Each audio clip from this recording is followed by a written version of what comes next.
ബുദ്ധിമുട്ട അപ്പൂപ്പനും അമ്മൂമ്മയ്ക്കും ഒടുവിൽ എന്താ സംഭവിച്ചേ? നമുക്കൊന്ന് നോക്കിയാലോ.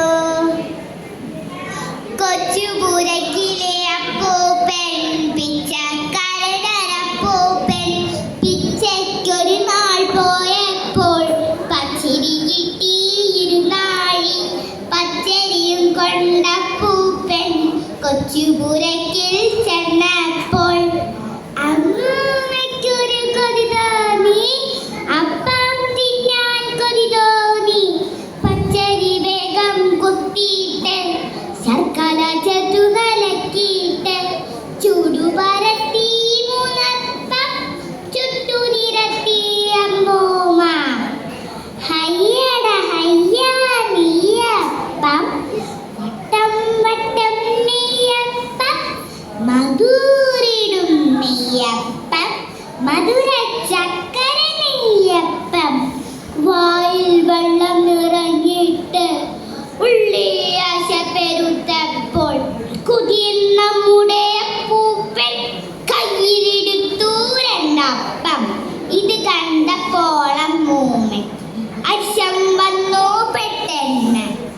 ആരു പറഞ്ഞു മൂപ്പേരെ കയ്യിലെടുക്കാൻ രണ്ടപ്പം? അമ്പടി കള്ളി കൊതിയെത്തി കുമ്പകുലുക്കി തുള്ളാതെ എനിക്ക് വേണം രണ്ടപ്പം വാശി പിടിച്ചു അപ്പൂപ്പൻ. തീപുകയേറ്റത് ഞാനല്ലേ, അപ്പം ചുട്ടത് ഞാനല്ലേ, എനിക്ക് വേണം രണ്ടപ്പം വിളിച്ചു കൂവി അമ്മൂമ്മ. ഇരുവരും അങ്ങനെ വാശിയിലായി, വാശി മുറത്ത് അടിപിടിയായി. അമ്മൂമ്മയ്ക്കൊരു കടി കിട്ടി, അപ്പൂപ്പനൊരു തൊഴുകിട്ടി.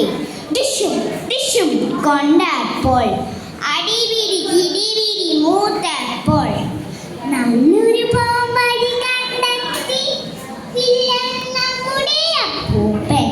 ഒത്തിരി നേരം രണ്ടാൾക്കും കുത്തിയിരിക്കാമിണ്ടാതെ.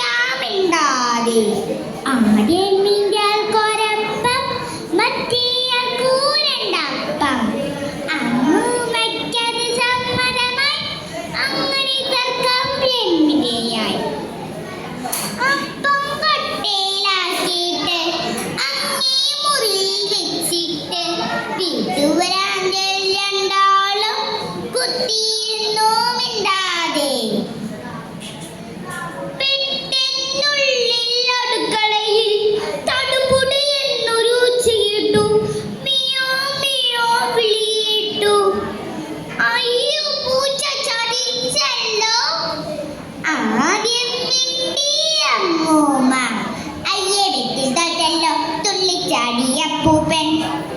ഇരുവരും അങ്ങനെ വേഗത്തിൽ കൂടിച്ചാടി ചെന്നപ്പോൾ കുട്ടമറിഞ്ഞു കിടപ്പുണ്ടി, കുട്ടൊഴിഞ്ഞു കിടപ്പുണ്ട്.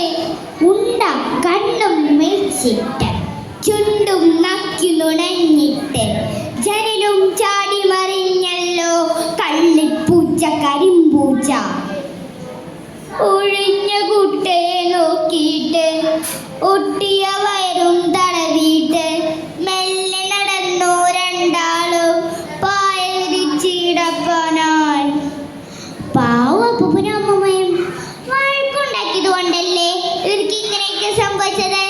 വഴക്കൊന്നിനും പരിഹാരമല്ല, വഴക്ക് നാശിലേക്ക് നയിക്കൂ. നന്ദി, നമസ്കാരം.